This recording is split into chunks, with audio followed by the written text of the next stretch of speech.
Hello बच्चों, welcome to the physics ज्ञान मुकेश नायक YouTube channel. और आज के इस लेक्चर में हम शुरू करने जा रहे हैं सोशल हेल्थ नाम के चैप्टर का दूसरा लेक्चर।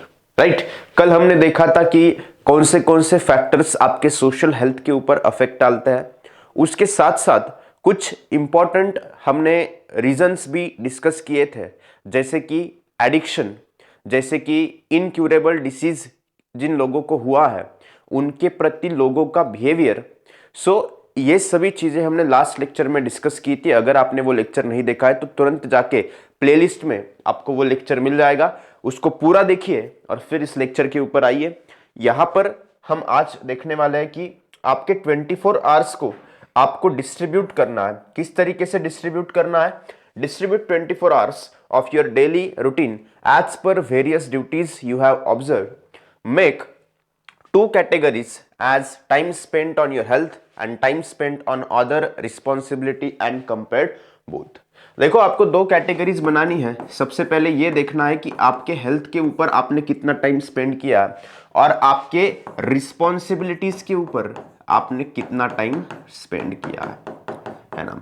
अगर इन दोनों का बैलेंस बना के अगर आप लाइफ में चलते हो तो definitely you can achieve the great height in life.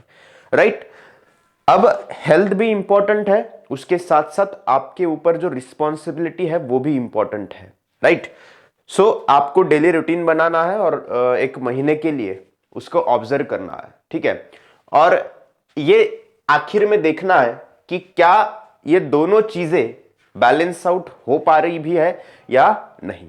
ठीक है, अब दूसरा चीज क्या है बेटा? Excessive use of modern technology is growing concern for social health.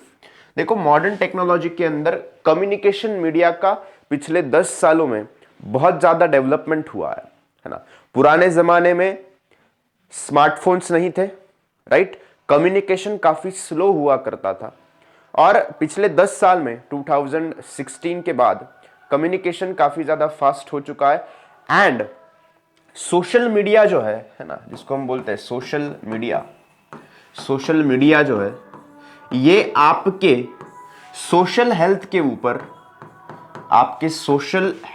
के ऊपर बैड इंपैक्ट डाल रहा है ना। और यहां पर एक्सेसिव इस्तेमाल करने की वजह से ऐसे हार्मफुल इफेक्ट्स हमें देखने को मिलते हैं। अगर हम वैसा नहीं करते हैं, उसको लिमिट में, मतलब जितनी हमें उसकी जरूरत है उतना ही उसको अगर इस्तेमाल करते हैं तो definitely it will get benefited for us.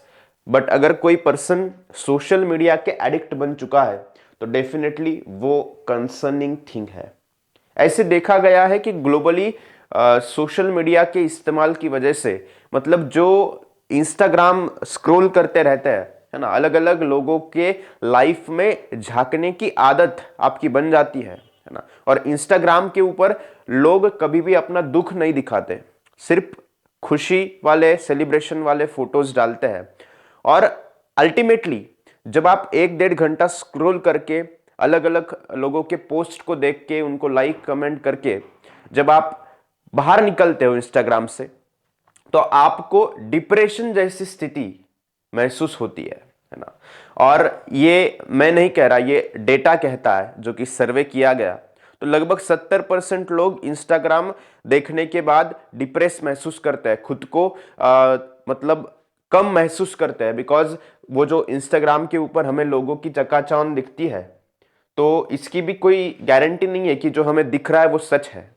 ठीक है, हो सकता है कि वो दिखाने के लिए वैसा है, लेकिन अंदर बहुत दुख छुपा है, अंदर बहुत परेशानियां छुपी है। राइट, सो हम ये महसूस करने लगते हैं कि वो कितना हैप्पी है अपने लाइफ में और हम कितने दुखी हैं, और इससे पर्सन और ज्यादा डिप्रेस होने लगता है।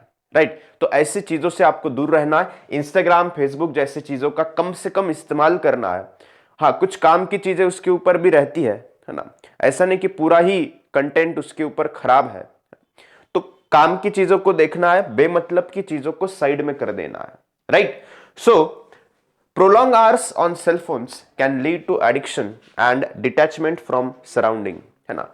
सेल फोन्स, स्मार्टफोन का बहुत ज्यादा इस्तेमाल, बहुत ज्यादा एडिक्शन आपको सराउंडिंग से डिटैच कर देता है ना। आप उसके अंदर इतना अंदर तक चले जाते हो स्मार्टफोन स्क्रॉल करते वक्त, इंस्टाग्राम के रील्स देखते वक्त, यूट्यूब के ऊपर शॉर्ट्स देखते वक्त, कि आपको आसपास की दुनिया का कोई ठिकाना ही नहीं रहता, right? So you feel detach from the surrounding, physical issues like the tiredness, headaches, insomnia and joint pains may result from cellphone radiation.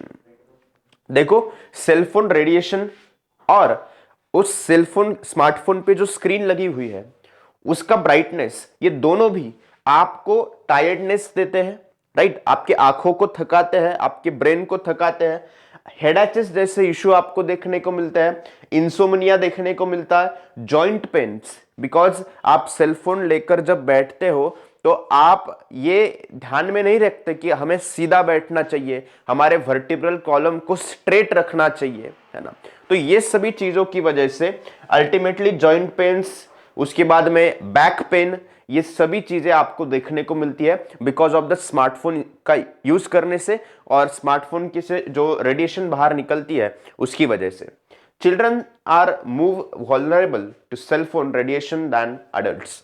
देखो, चिल्ड्रन जो है वो ज्यादा वल्नरेबल है सेलफोन रेडिएशन के, क्योंकि आजकल के 3-4 साल के बच्चे ही स्मार्टफोन लेकर बैठ जाते हैं, है ना? स्मार्टफोन लिए बगैर वो खाना नहीं खाते, है ना? पहले बोलते कि मुझे स्मार्टफोन लगा के दो, यूट्यूब के ऊपर शॉर्ट्स या फिर सॉन्ग्स, कार्टून्स लगा के दो, तब मैं खाना खाऊंगा, राइट? तो ऐसी मेंटालिटी डेवलप हो रही है चिल्ड्रंस की, और स्मार्टफोन से जो रेडिएशंस निकलती है वो चिल्ड्रंस के लिए ज्यादा वल्नरेबल मानी जाती है, राइट? बिकॉज वो अभी डेवलपिंग स्टेज में है, उनके ऊपर किसी भी रेडिएशन का ज्यादा इंपैक्ट हो सकता है। So moving to the next slide, continuous computer and internet use can lead to social isolation. Continue computer का इस्तेमाल करने से, इंटरनेट का इस्तेमाल करने से सोशल आइसोलेशन जैसी स्थिति वहां पे बन सकती है। Difficulty in forming harmonious relationship with family and society. देखो, फैमिली एंड सोसाइटी के साथ हार्मोनियस, एक अच्छी रिलेशनशिप बनाना, ये अच्छे सोशल हेल्थ की निशानी है। और अगर आपको जिंदगी को खुशी से जीना है तो डेफिनेटली आपके आसपास के लोगों के साथ, आपके परिवार वालों के साथ, रिलेटिव्स के साथ, आपके दोस्तों के साथ आपके रिलेशनशिप अच्छे होना जरूरी है, राइट? अदरवाइज आपको फिर डिफिकल्टी फेस करनी पड़ सकती है। हैबिचुअल यूजर्स में डेवलप सेल्फ सेंटर्ड टेंडेंसीज। देखो, एक सेल्फ सेंट्रिक बन जाते हैं हम, बिकॉज हमें दुनिया से कोई लेना देना नहीं है, ऐसी फीलिंग हमारे अंदर डेवलप होने लगती है, potentially leading to issues like autist and selfishness. Ultimately selfishness जो है वो हमारा बढ़ने लगता है और हमारी सोशल हेल्थ जो है वो खराब होने लगती है, ठीक है? उसके बाद reduce sensitivity towards others result in the reluctance to help, creating a cycle of unavailability during a times of need. देखो, दूसरों के प्रति हमारी सेंसिटिविटी जो है वो कम हो जाती है, दूसरों के बारे में सोचना हम बंद कर देते हैं, खुद के बारे में ही सोचते हैं और उस इंस्टाग्राम और शॉर्ट्स के चक्कर में ही खुद को रखते हैं। और अल्टीमेटली क्या होता है कि सोशली हमारा कांटेक्ट जो है वो लोगों से ब्रेक हो जाता है, ठीक है? That is very dangerous for our life and future. Moving to the next slide. देखो, अब टॉपिक वही है ना, communication media and excessive use of modern technology. उसी के ही अंदर हम ये सारे पॉइंट्स को डिस्कस कर रहे हैं, है ना? काफी इंपॉर्टेंट चीज है। Children emitted behaviours of cartoon characters they watch. देखो, जिस तरीके के कार्टून मूवीज, जिस तरीके के शोज, सॉन्ग्स वो उस शॉर्ट्स के अंदर, रील्स के अंदर, वीडियोस के अंदर देख रहे हैं, उसी तरीके का बिहेवियर उनके अंदर डेवलप होना शुरू होता है ना? इसको आप मानो या ना मानो, बिलीव इट और नॉट, लेकिन ऐसा होता है। उसके बाद playing virtual war and car racing games, specially those with deliberate accidents, influences children negatively. देखो, गेम्स भी इस तरीके के डेवलप किए जाते हैं और ज्यादातर गेम्स को चिल्ड्रंस खेलते हैं, और गेम्स को इस तरीके से डेवलप किया जाता है कि उसके अंदर सिर्फ और सिर्फ वॉर, मतलब लड़ाई जैसी, फाइटिंग, वॉर, एक्सीडेंट, है ना, ऐसी चीजें, या फिर किसी को शूट करना, ऐसी चीजें इन्वॉल्व रहती है। और अल्टीमेटली स्टूडेंट के, चिल्ड्रंस के मेंटालिटी के ऊपर वो हार्मफुल इंपैक्ट डालती है, बिकॉज वो अगर गेम में वैसा कर रहे हैं तो उनको रियल लाइफ में भी वैसा करने के लिए वो गेम क्या करते हैं, इन्फ्लुएंस करते हैं। ठीक है, सो इस वजह से ये काफी डेंजरस है। कुछ सालों पहले मेरे ख्याल से 4-5-6 साल पहले ब्लू व्हेल नाम का एक गेम था और उसके अंदर चैलेंज दिया जाता था कि आपको सुसाइड करना है, और अल्टीमेटली उस गेम के चैलेंज के चक्कर में कई हजारों बच्चों ने अपनी जान गंवा दी। और उसके साथ साथ ये भी बताया जाता था उस गेम में कि वो करते वक्त आपको शूटिंग भी करनी है स्मार्टफोन से, है ना। That is very dangerous and ridiculous for our society. ऐसे गेम्स हमारी मेंटेलिटी को हैम्पर करते हैं। हम गेम के अंदर जो चीजें कर रहे हैं उसको रियल लाइफ में भी करने के लिए ये गेम्स हमें इन्फ्लुएंस करते हैं। इसलिए चिल्ड्रंस को, आपके एज के बच्चों को ऐसे गेम्स से थोड़ा सा दूर रहना चाहिए, है ना। आजकल वेब सीरीज का भी कल्चर है और वेब सीरीज के अंदर भी बहुत ज्यादा क्वांटिटी में वो fighting, accidents, shooting, use of gun, alcoholism, smoking, all the चीजें भर भर के उसमें डाली गई है और वही आज की जनरेशन देखना पसंद करती है। लेकिन अल्टीमेटली वो सॉफ्ट इन्फ्लुएंसिंग आपके दिमाग पर कर रही है और कहीं ना कहीं आपके लाइफ के ऊपर बैड इंपैक्ट डाल रही है। सो ऐसी चीजों से दूर रहना है। Some games on the phones and computers are excessively time consuming, leading to economic losses and distraction from the essential subjects. देखो, अब आप स्टूडेंट हो तो आपका काम है पढ़ाई करना, कोई वर्किंग प्रोफेशनल है तो उसका काम है वहां पर जॉब पे जाने के बाद काम करना, राइट। लेकिन ऐसे सेलफोन गेम्स की वजह से एक तो ये गेम काफी टाइम कंज्यूमिंग होता है। यहाँ पे अगर आप रेसिंग खेलते हो या फिर कोई मैच खेलते हो तो ये आपका बहुत ज्यादा समय बर्बाद कर देते हैं, है ना, और आपको पता भी नहीं चलता। लगभग 1-2 घंटे आप इसके अंदर इजीली गवा देते हो। 1-2 घंटे तो मैंने कम बोला है, उससे ज्यादा समय इसमें बच्चे गुजार देते हैं और अल्टीमेटली यहां पर इकोनॉमिक लॉसेस देखने को मिलता है। और उसके साथ साथ जो इसेंशियल सब्जेक्ट के ऊपर आपने फोकस करना चाहिए उसके लिए भी आपको डिस्ट्रैक्शन देखने को मिलता है। ठीक है, तो डेफिनेटली मैं आपको बताऊंगा, बार बार बता रहा हूं कि ऐसी चीजों से आप दूर रहो। Inappropriate content on the internet including videos is accessible to children.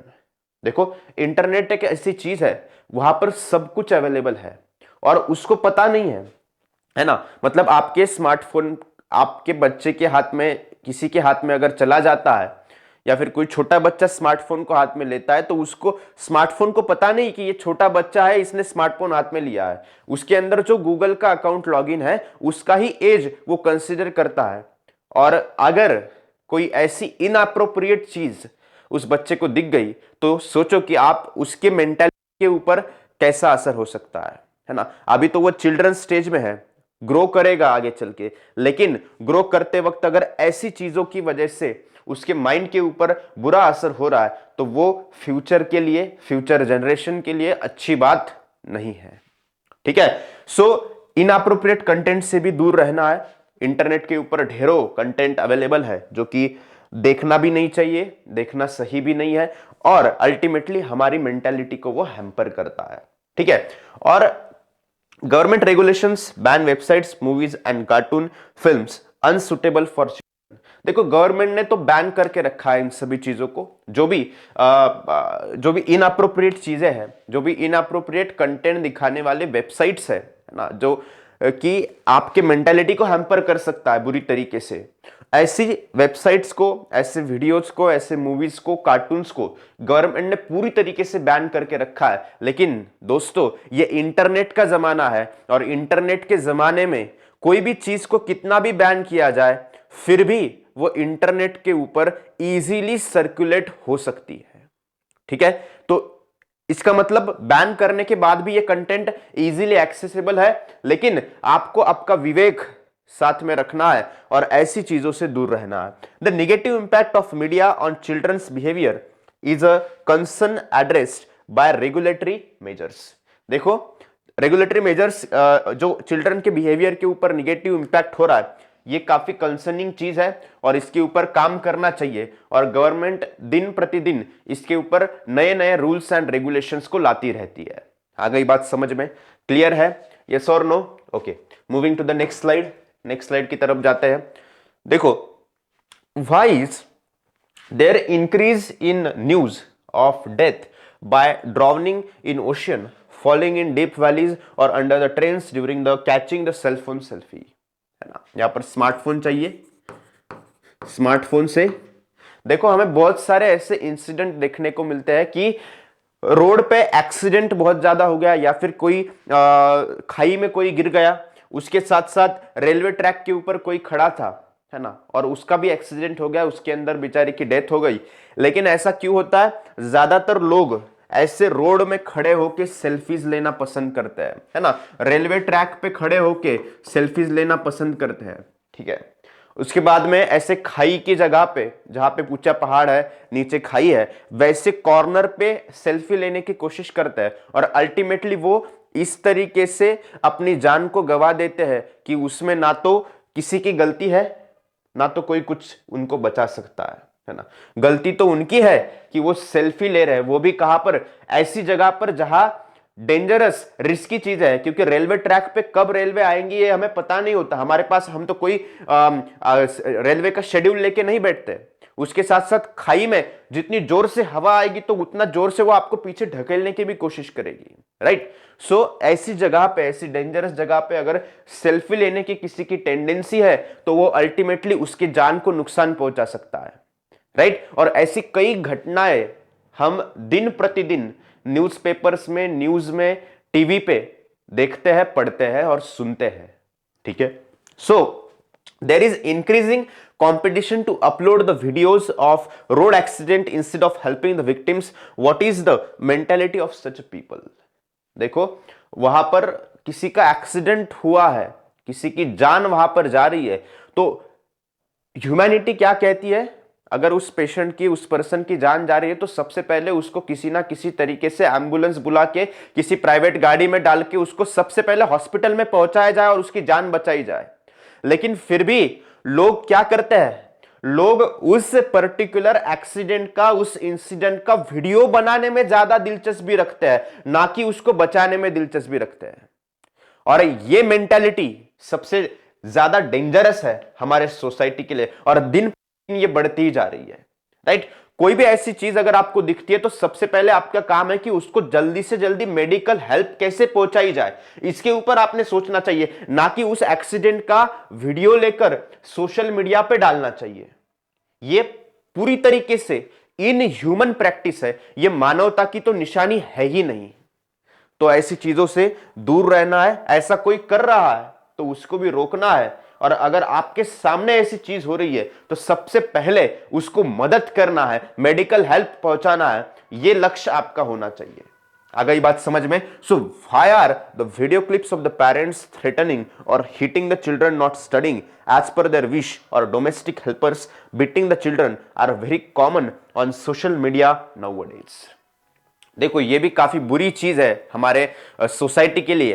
क्या है कि ऐसी चीजों में, मतलब कोई पेरेंट अपने बच्चों को बहुत जोर से पीट रहा है, मार रहा है, क्यों? क्योंकि उसके इच्छा के अनुसार वो पढ़ाई नहीं करता है ना। देखो, पढ़ाई तो आपको करनी ही चाहिए, है ना, लेकिन कुछ बच्चों का ऐसी मेंटालिटी रहती है कि उनका पढ़ाई में दिमाग कम, और कोई आर्टिस्टिक चीजों में, कोई सिंगिंग में, डांसिंग में, म्यूजिक, कोई भी अलग चीज में उनका दिमाग ज्यादा चलता है, और वो उन्हें करने देना चाहिए। उसके साथ साथ थोड़ी बहुत पढ़ाई भी जरूरी है, लेकिन उसको जो पसंद है वो करने में अगर रोक लगा दी और उसको बताया कि आप 8 घंटे 10 घंटे बुक के सामने बैठो और पढ़ो, तो कोई उसका फायदा नहीं है। बिकॉज वो पढ़ भी लेगा तो उसके दिमाग में कुछ जाने वाला नहीं है, और एक तो उसका समय भी बर्बाद होगा। उससे अच्छा जो उसको पसंद है वो काम अगर वो करता है तो डेफिनेटली वो अच्छा फ्यूचर अपना बना सकता है। तो ऐसे वीडियोस हमें ज्यादातर देखने को मिलते हैं, और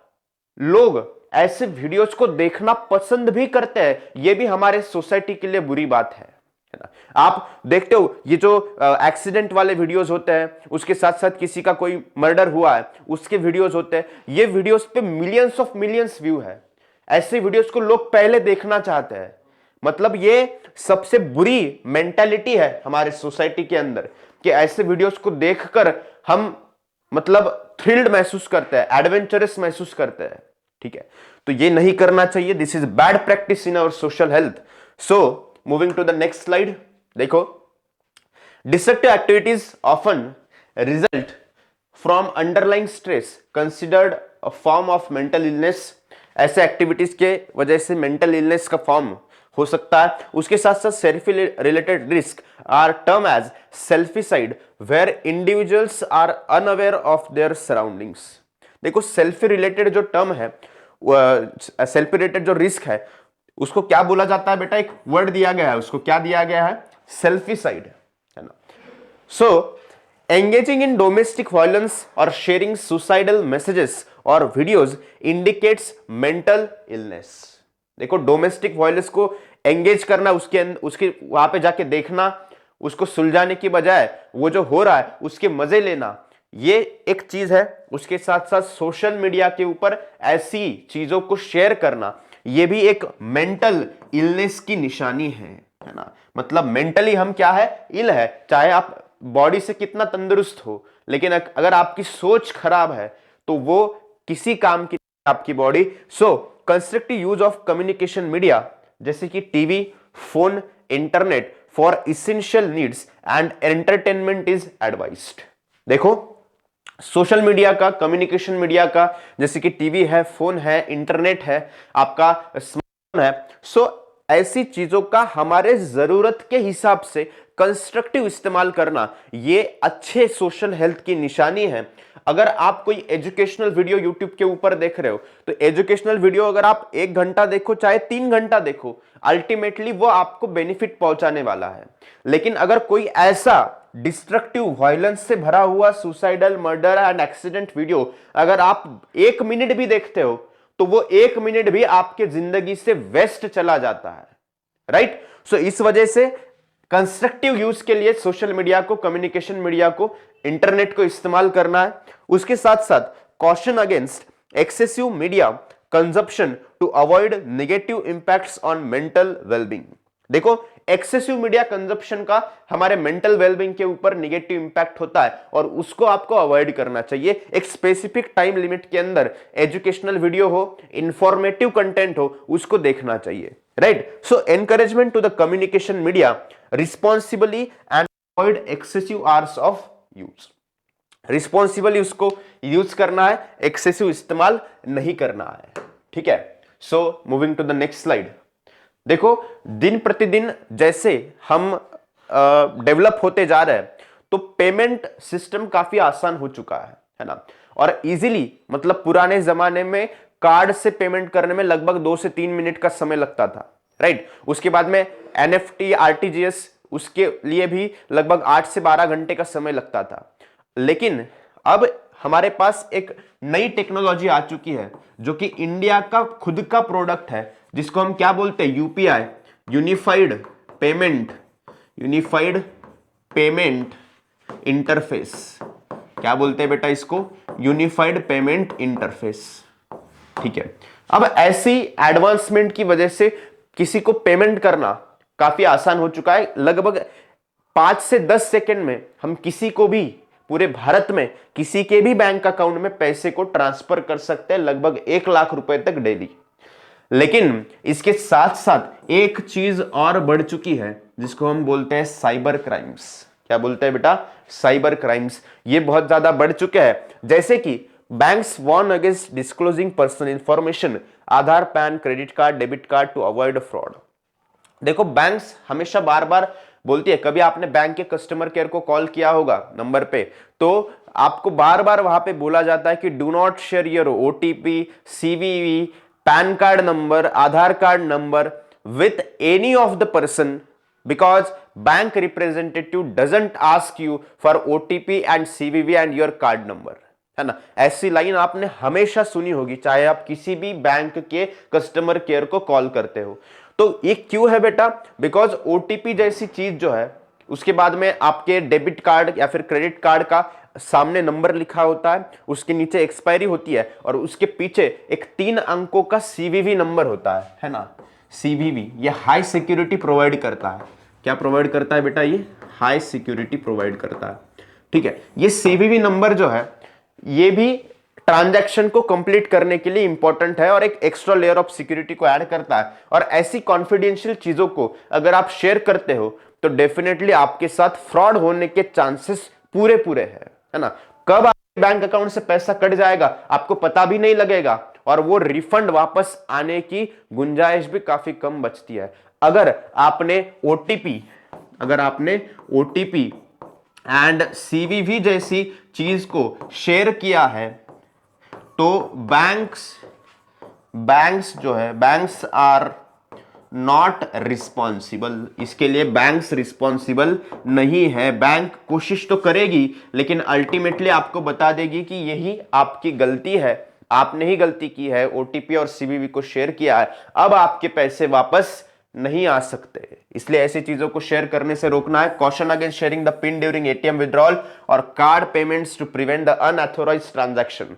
देखो कभी आपका कार्ड खो जाता है तो आपके कार्ड से अनऑथोराइज्ड ट्रांजैक्शन होने के चांसेस पूरे पूरे रहते हैं और इसको रोकने के लिए आपके कार्ड का जो 4 डिजिट का पिन रहता है उसको आपको कभी भी किसी के साथ भी शेयर नहीं करना है, इवन वो बैंक का कोई एम्प्लॉय ही क्यों ना हो।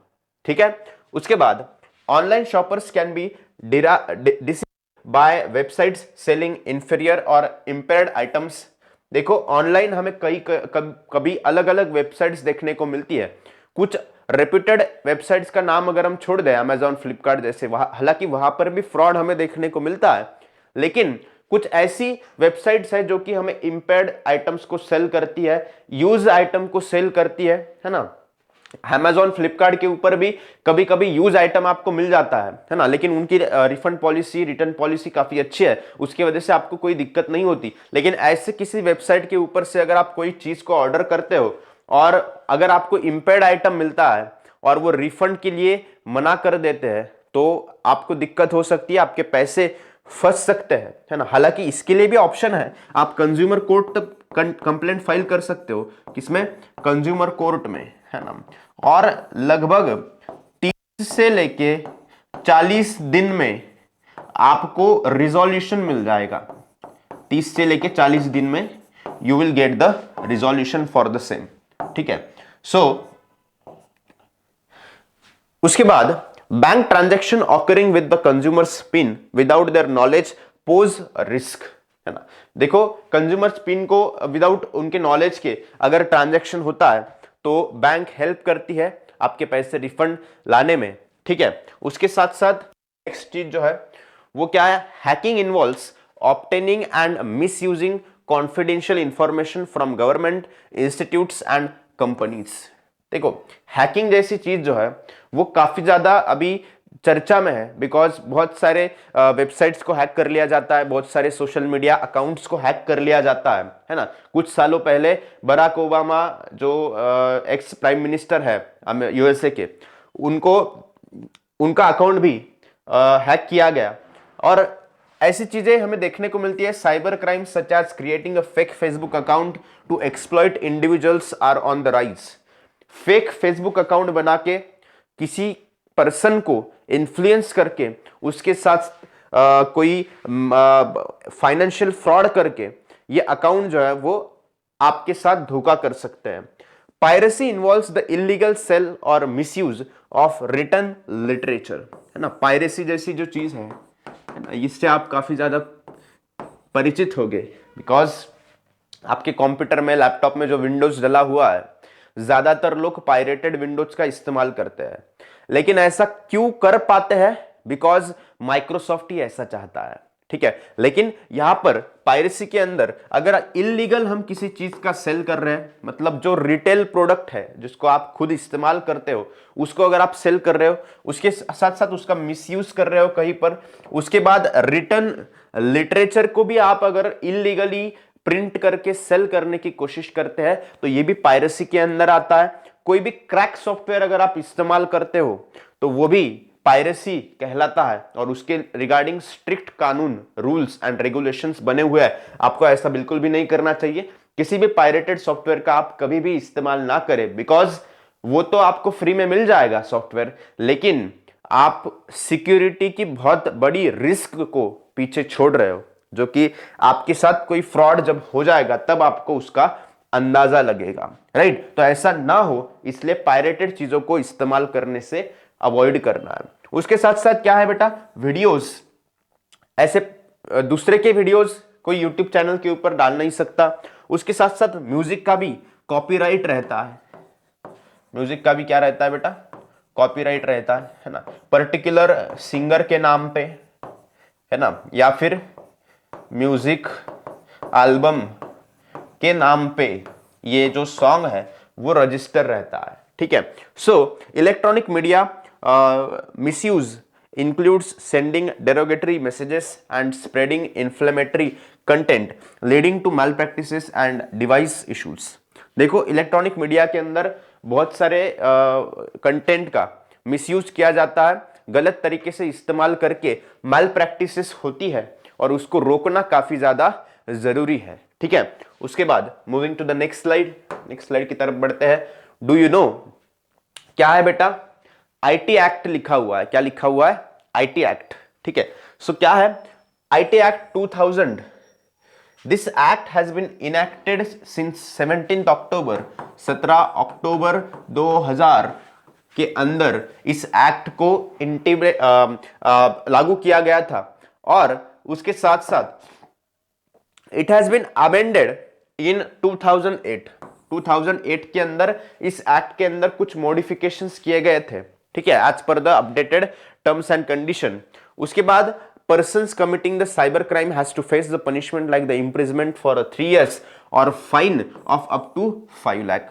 देखो साइबर क्राइम के रिलेटेड अभी और भी चीजें जो है वो स्ट्रिक्ट हो चुकी है।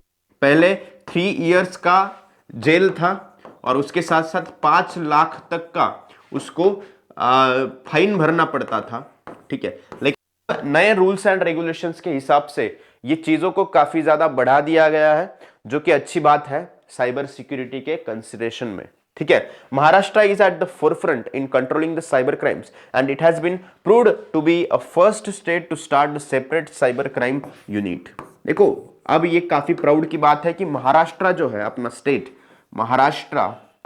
महाराष्ट्र जो है वो साइबर क्राइम को कंट्रोल करने वाला, control and making separate unit for cyber crime, ऐसा करने वाला अपना महाराष्ट्र जो है वो पहला स्टेट है ना, पूरे इंडिया के अंदर, पूरे भारत के अंदर। So it is a proud thing. And last one क्या है बेटा, स्ट्रेस मैनेजमेंट, है ना। स्ट्रेस क्यों आता है, मेंटल इलनेस क्या है, कौन से फैक्टर सोशल हेल्थ के ऊपर इंपैक्ट डालते हैं, लेकिन उस स्ट्रेस को मैनेज कैसे किया जाए इसके भी कुछ तरीके हम यहां पर देखने वाले हैं। यहां पर सबसे पहले क्या लिखा है बेटा, लाफ्टर क्लब। क्या लिखा है, laughter club, newly popularise concept, नया पॉपुलराइज हुआ ये concept.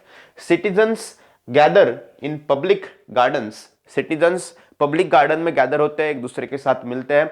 Relieve mental stress through a loud laughter. और ये आर्टिफिशियली, मतलब दो तरीके के लाफिंग होते हैं, एक नेचुरल लाफिंग और दूसरा आर्टिफिशियल। तो लाफ्टर क्लब में आर्टिफिशियल लाफिंग करते हैं।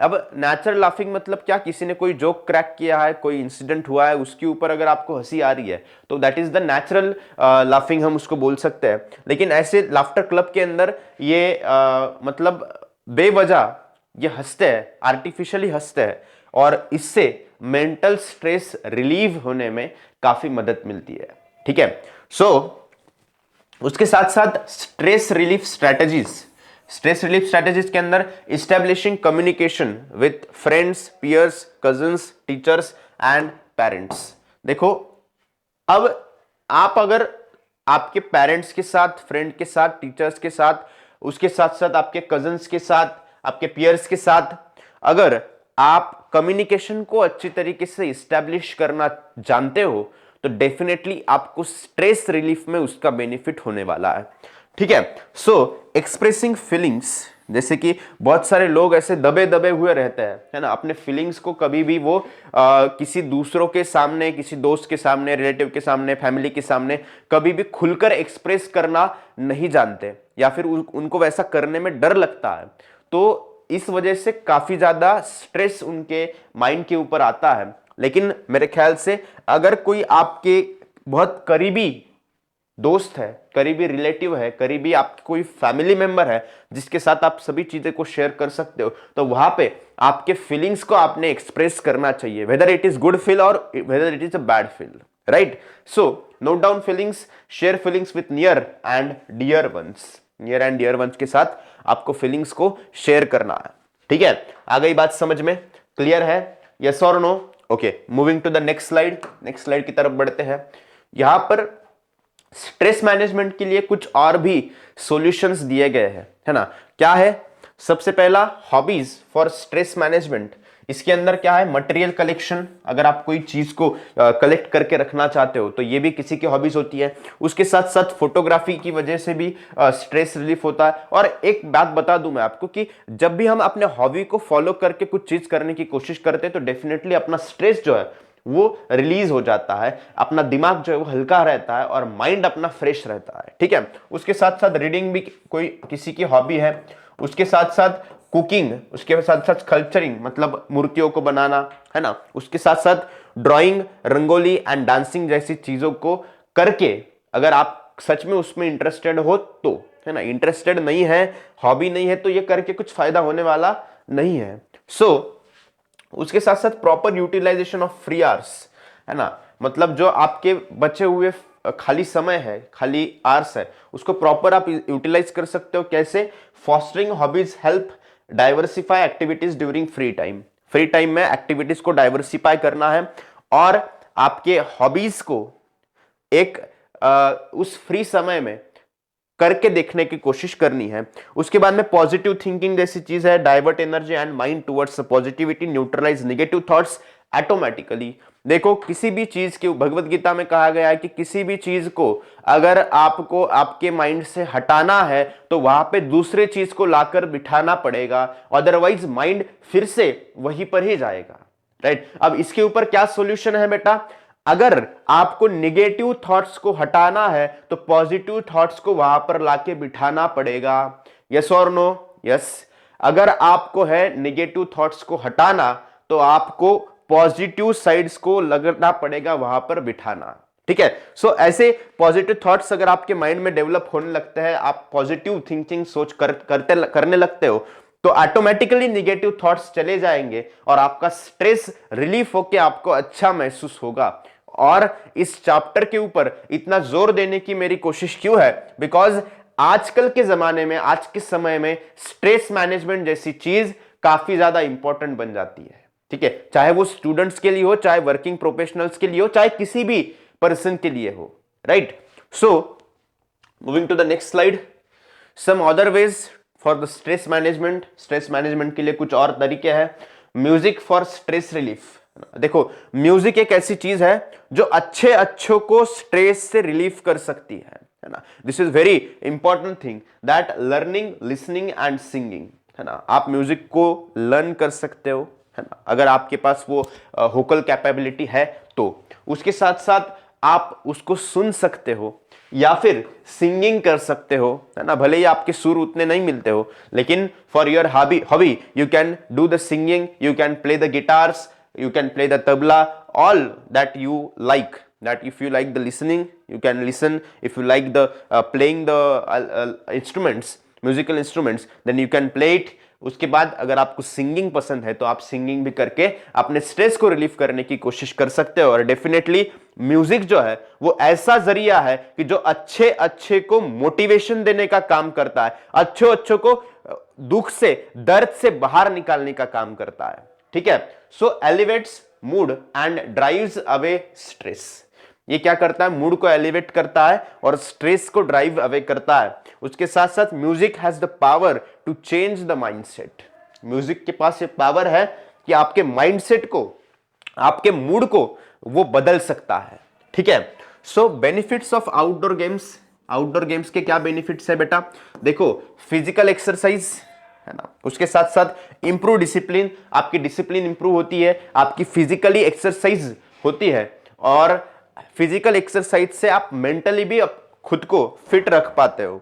इनहांसेस the interaction and unity, interaction and unity जो है वो इनहांस होती है अगर आप आउटडोर प्लेग्राउंड पे जाके गेम्स खेलते हो, ठीक है। उसके साथ साथ reduce loneliness, promotes socialisation, loneliness को, एकाकी चीज को ये रिड्यूस कर देता है, और किसको प्रमोट करता है बेटा, सोशलाइजेशन को प्रमोट करता है। और यही अपना चैप्टर है सोशल हेल्थ, किसको किसको प्रमोट करता है, सोशलाइजेशन को प्रमोट करता है। यानी कि आप जब प्लेग्राउंड पे जाके खेलते हो, टीम बना के खेलते हो, तो आपके अंदर टीम स्पिरिट डेवलप होता है, आपके अंदर सबको मिलकर कुछ करने की फीलिंग डेवलप होती है, और यही आपको सोशली अच्छा इंसान बनाती है, ठीक है। So moving to the next slide, next slide की तरफ जाते हैं। Yoga for comprehensive wellbeing. अब योगा, योगिक टेक्निक्स और योगा, इसका हमारे संस्कृति में, हमारे विरासत में काफी बड़ा हिस्सा रहा है ना। सो beyond asanas and pranayama include discipline, balance diet and meditation. अब योगा यानी कि सिर्फ ये नहीं है कि आप आसन करो, प्राणायाम करो, है ना, ये भी आपको करना चाहिए, ये भी जरूरी है ना। अलग अलग तरीके के जो आसन्स दिए हैं, प्राणायाम दिए हैं, ये भी करना चाहिए, लेकिन उसके साथ साथ आपको डिसिप्लिन में भी रहना सीखना है, उसके साथ साथ आपको बैलेंस डाइट भी लेना है, और मेडिटेशन भी करना है, ठीक है। सो मेडिटेशन मतलब ध्यान, है ना। ध्यान जरूरी नहीं कि आप चाहे भगवान को मानते हो चाहे ना मानते हो, ये जरूरी नहीं है ध्यान करने के लिए। So deep breathing, yogic sleep and yogasanas are beneficial, है ना। Deep breathing, yogic sleep and yogasanas जो है वो बेनिफिशियल है हमारे लिए, ताकि हम खुद का स्ट्रेस रिलीफ कर सके। हाँ, अब आप बोलोगे सर आप बार बार बोल रहे हो कि स्ट्रेस रिलीफ करना है, हम तो जरूरत क्या है उसकी, हमको क्या जरूरत है, लेकिन अगर आपको लाइफ में आपकी प्रोडक्टिविटी बढ़ानी है ना, कुछ अच्छा हासिल करना है, तो डेफिनेटली आपका माइंड जो है वो स्ट्रेस फ्री होना जरूरी है। जब तक आपका माइंड स्ट्रेस फ्री नहीं होगा, तब तक आप कोई भी काम परफेक्टली, कोई भी काम अच्छी तरीके से नहीं कर पाएंगे। So that's why meditation for concentration and positivity. अब मेडिटेशन क्यों करना है बेटा, कंसंट्रेशन एंड पॉजिटिविटी के लिए करना है। मेडिटेशन से आपका कंसंट्रेशन बढ़ता है, माइंड में पॉजिटिव विचार बढ़ने लगते हैं। सो इंप्रूव्स कंसंट्रेशन एबिलिटी, ये क्या करता है, कंसंट्रेशन एबिलिटी को इंप्रूव करता है। इंपार्ट्स पॉजिटिविटी टू टेम्परामेंट, आपके टेम्परामेंट में, आपके नेचर में, आपके आसपास में भी आपको पॉजिटिविटी महसूस होती है मेडिटेशन की वजह से। Beneficial for students in studies, ये आपके लिए ज्यादा बेनिफिशियल है। मेडिटेशन तो आपको रोज कम से कम 15 से 30 मिनट तक करना चाहिए, है ना।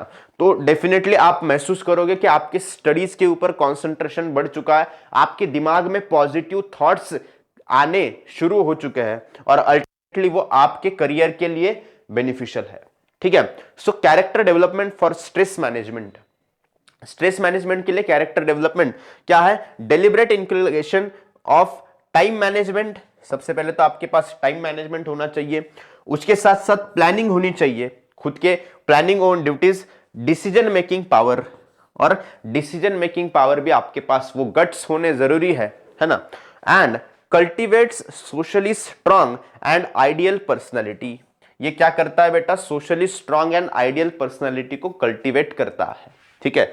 उसके बाद moving to the next slide, देखो यहां पर अगर इन सभी तरीकों से भी अगर किसी पर्सन की बात नहीं बन रही, हालांकि आपको 100% सॉल्यूशन तो इससे मिल जाएगा, लेकिन फिर भी कुछ ऐसे लोग रहते हैं वो फिर भी खुद को स्ट्रेस में, डिप्रेशन में महसूस करते हैं, तो अगर आपकी बात नहीं बन रही तो और भी आपके पास ऑप्शन है। आप एक तो मेडिकल एडवाइस ले सकते हो, या फिर किसी काउंसलर से खुद की काउंसलिंग ले सकते हो, वो भी आपके स्ट्रेस को, डिप्रेशन को कम करने में मदद करेगा।